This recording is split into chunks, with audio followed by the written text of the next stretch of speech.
I'm Dyfed Edwards. I'm the author of Llwch O'r Pileri, which is translated as Ash from the Pillars. It's a play set in a past that didn't happen, set in a school in Cardiff in 1958, in a Wales, in a Britain, in a Europe that was conquered by the Germans after the Second World War. They now rule, the Nazis now rule Europe, and Wales is part of their empire, and the school is preparing for a visit by Hitler, who is still alive and in his 70s by then, but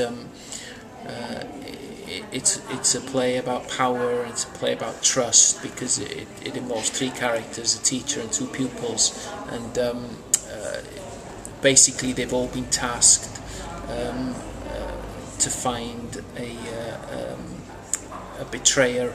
One of them is a rebel, and the task of the others really is to find out who it is.